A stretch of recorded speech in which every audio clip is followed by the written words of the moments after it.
ازيكم عاملين ايه؟ يا رب تكونوا بألف خير. النهارده هنعمل المحشي المشكل، بتنجان وفلفل وفراخ محمرة زي ما احنا شايفين.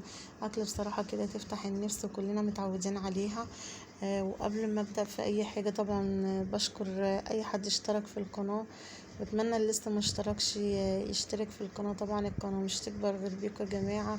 هي وصلت دلوقتي ل500 مشترك، طبعا بفضل ربنا وبفضلكم. يعني انا من غيركم طبعا مش هقدر اعمل اي حاجة.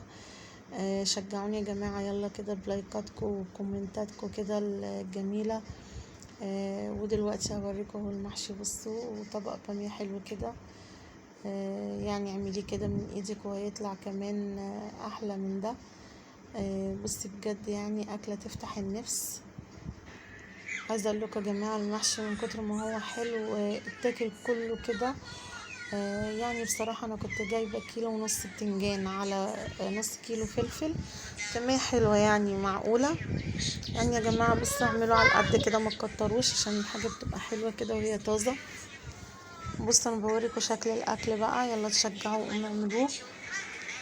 دلوقتي انا عملت التقليه، عملت الصلصه وحطيت فيها الخضره ومحبتش اطول عليكم من اول الصلصه.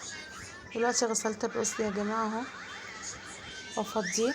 لازم يا جماعه طبعا احنا نصفي الرز كويس اوي من الميه علشان الخلطه بتاعتنا ما يبقاش فيها اي سوائل. حطيت دلوقتي ملح وكمون وفلفل اسمر،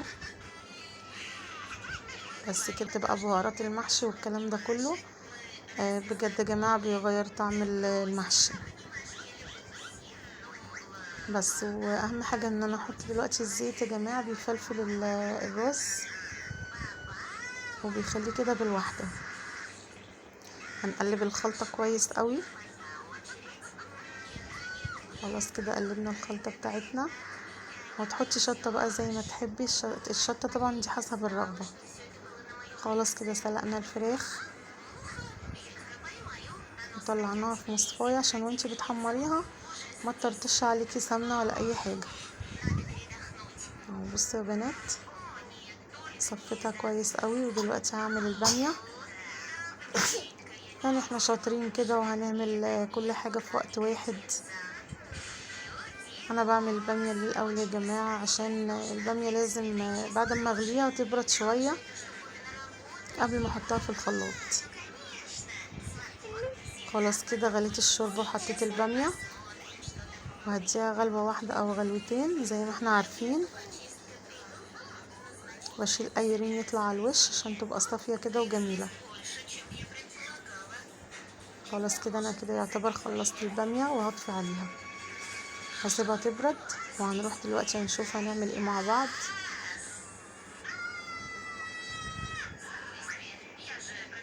ويا جماعه احنا طفينا دلوقتي البوتاجاز، وادي الباميه اهي بصوا خضرة وجميله. خلاص كده انا حضرت البتنجان، كنت مقوراه والفلفل وغسلته. حضرت الخلطه، يعني كل حاجتنا جاهزه. دلوقتي هنحشي مع بعض دلوقتي البتنجان كله، وبعدين هنحشي الفلفل. زي ما احنا شايفين انا مش بكبسها قوي يا جماعه عشان ايه الرز ما يطلعش منها بعد التسويه. زي ما احنا عارفين الرز كده بيزيد. بس كده نص البتنجانية ونوقف حشو بس. واحشي كله جماعة بنفس الطريقة. واحشي واحد تاني معاكم برضو. وادي الفلفل اهو. الفلفل حاولي تكبسي الرز شوية علشان ما يطلعش منه.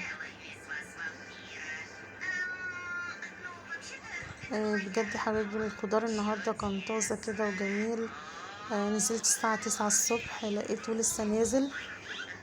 طبعا ما كنتش هعمل محشي ولكن لقيته حلو ورحت جايباه وقلت لا قومي اعمليه النهارده. لان انا عندي اصلا الصلصه متسبكه وجاهزه في الفريزر. يا دوب بس قطعت بصلتين وعملتهم على النار وسويتهم. بعد كده رحت حط الصلصه وخلاص كده يا جماعه. عايزه اقول لكم بجد الخضار المتفرز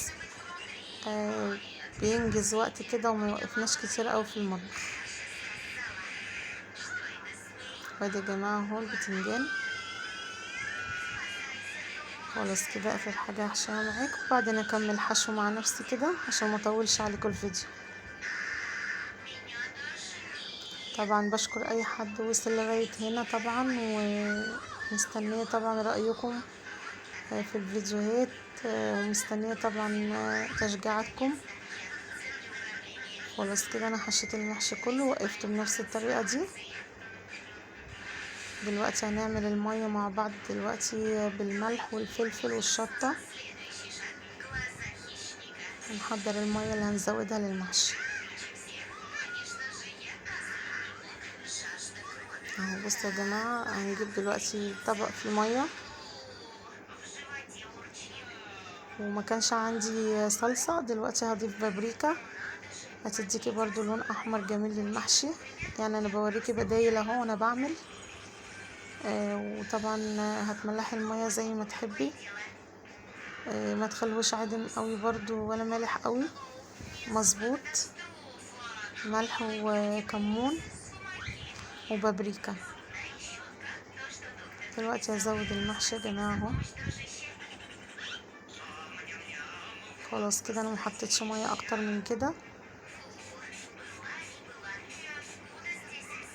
بعدين هبقى اتأكد من المية، اما يغلي غلوتين كده اشوف المية بتاعته شكلها ايه، اشوف اذا كان عايز مية تاني ولا كفاية كده. خلاص كده احنا خلصنا المحشي. هنبتدي بقى ايه، نخلص البامية. دلوقتي حطيت معلقتين من السمنة، وهزودهم بقى دلوقتي الثوم المهروس. بعد ما ضفت الثوم المهروس بقى هعمل الطشة الجميلة. ريحتها يا جماعة بجد بتقلب الشقة وتخلي ايه، يعني اللي مش عايز ياكل يا جماعة بيبقى نفسه ياكل.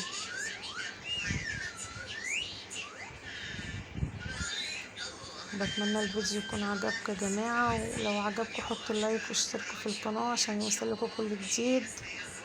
وكده كده طبعا انتوا دلوقتي عيلتي الصغيرة، وطبعا ان شاء الله هتوصلوا القناة ل1000 مشترك بفضل ربنا وبفضلكم. كده المية تمام يا جماعة. بصوا مش محتاج مية تاني. ادي البامية يا جماعة اهي. عايزة اقول لكم بجد غير شكلها الاخضر الجميل، ريحتها كمان تحفة تحفة تحفة يا بنات. يلا كده اكيد نفسكم اتفتحت على المحشي والفراخ المحمرة. دلوقتي هنحط المحشي في الصينية الجميلة دي بتاعتنا اهو. بصوا دي كده على حاجة واسعة عشان يبرد. وادي شكل المحشي. هنحمر الفراخ بقى ونرصها عليه، يعني حاجة كده جميلة يا جماعة بجد. بصوا الفراخ المقرمشة، الفراخ المحمرة دي يا جماعة بتمشي قوي مع المحشي.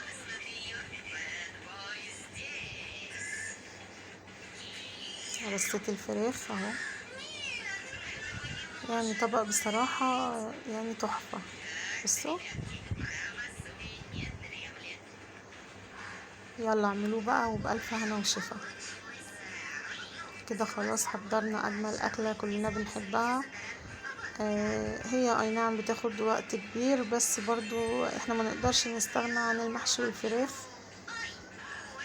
ولما بتحتاري خالص طبعا ما بتبقيش عارفة تعملي ايه، بتقومي بقى جايبة المحشي بتقومي عاملاه زي كده. ودي اكلة تفتح النفس كده، وحتى الاطفال بتحبها برضو. بس اهم حاجة هتشوفي الشطة طبعا، وطبعا الشطة دي بتبقى حسب الرغبة، وهو مشطشط بيبقى جميل. بس ايه، يعني هتشوفي اطفالك، هتشوفي مين اللي بيحب شطة ومين لا، فانت هتعمليه وسط، ولا حامي او ولا بارد قوي. وادي البامية يا جماعة. بصوا طبق بامية حلو قوي مع المحشي.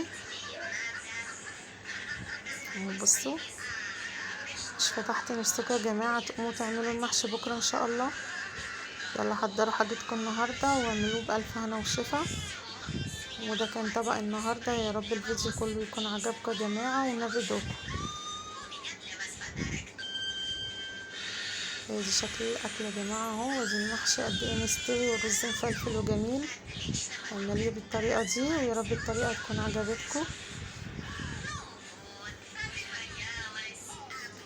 ويا رب يكون رضاكم، واشوفكم على خير الفيديو الجاي ان شاء الله.